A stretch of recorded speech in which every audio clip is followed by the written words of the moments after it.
आज चर्चा करेंगे आइंस्टाइन के ब्रेन पे, जो एक साधारण मनुष्य से जो है उनका ब्रेन इतना ज्यादा डेवलप कैसे था, उन पे चर्चा करेंगे, काफी विस्तार से करेंगे दोस्तों। इससे पहले आइंस्टाइन के बारे में जो है कुछ रोचक बातें जानते हैं। तो सबसे पहले उनके बचपना की बात जान लेते हैं। जनरली बच्चे जो होते हैं तकरीबन 2 साल से 3 साल के बीच में जो वो बोलने लग जाते हैं, लेकिन आइंस्टाइन के साथ ऐसा नहीं था। वो तकरीबन 4 साल तक कुछ बोलते नहीं है। माँ बाप भी मान लेते हैं कि वो जो है आपको गूंगा होगा।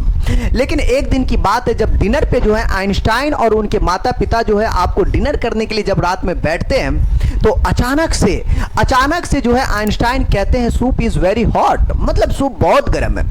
ये जो आपको सुनकर जो उनकी माँ बाप जो है एकदम शॉक्ड हो जाते हैं। अचानक से इतना बड़ा सेंटेंस कैसे बोल लिया जो इतना सालों से कुछ बोला ही नहीं। तो चलिए अब उसमें हम बात कर लेते हैं उनके पढ़ाई। आप सोचेंगे कि जब उनका दिमाग इतना बड़ा डेवलप होगा तो वो पढ़ाई में काफी स्मार्ट होगा, काफी ज्यादा इंटेलिजेंट होगा। नहीं, ऐसा नहीं है।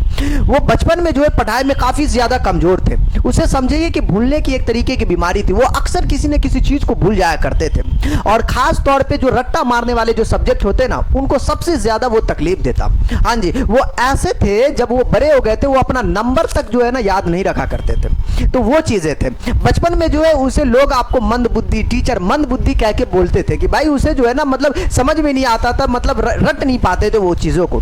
लेकिन आगे चलकर बाद में जो वो मैथ और साइंस में मतलब काफी रुचि रखते थे, और कभी भी एग्जाम में जो मैथ और साइंस में वो पास कर जाते हैं, बाकी जो सब्जेक्ट है उसमें जो मतलब फेल कर जाते हैं। ऐसा उनके साथ था।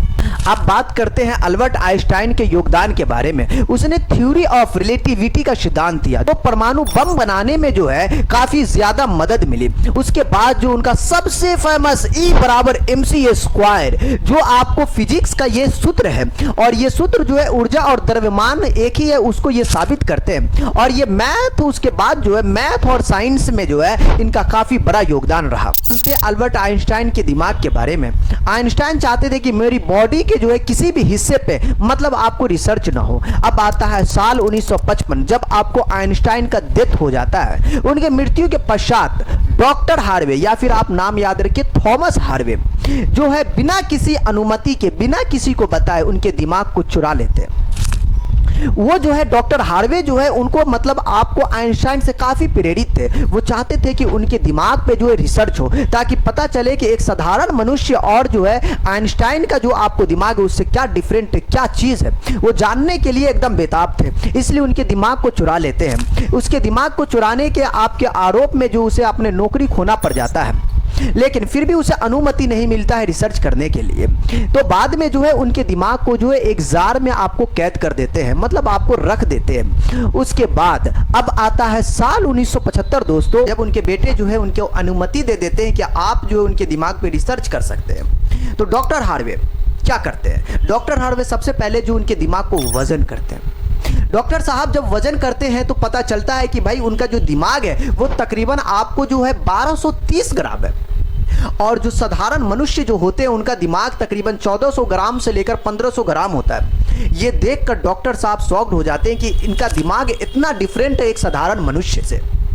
उसके बाद जो है आगे चल के डॉक्टर साहब क्या करते हैं, उनके दिमाग को जो है तकरीबन 240 टुकड़े करते हैं, और ये 240 टुकड़े अलग अलग साइंटिस्ट को भेजे जाते हैं ताकि उस पर जो है रिसर्च हो सके। जानते हैं ये 240 टुकड़ा करने के बाद क्या पता चला?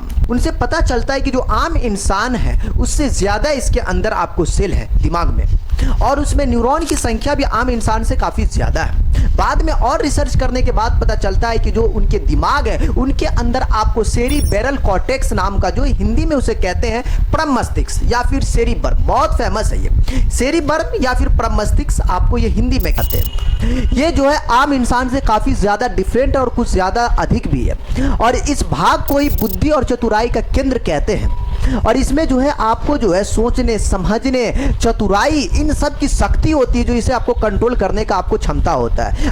अगर किसी इंसान का सेरिबर्म जो है छोटा हो जाए तो उसे मंद बुद्धि, उनको जो समझने में जो है ना काफी ज्यादा प्रॉब्लम्स आती है, तो उसे मंद बुद्धि भी लोग कहते हैं। इसलिए जो आइंस्टाइन है उनको सोचने और समझने की शक्ति आम इंसानों से काफी ज्यादा था।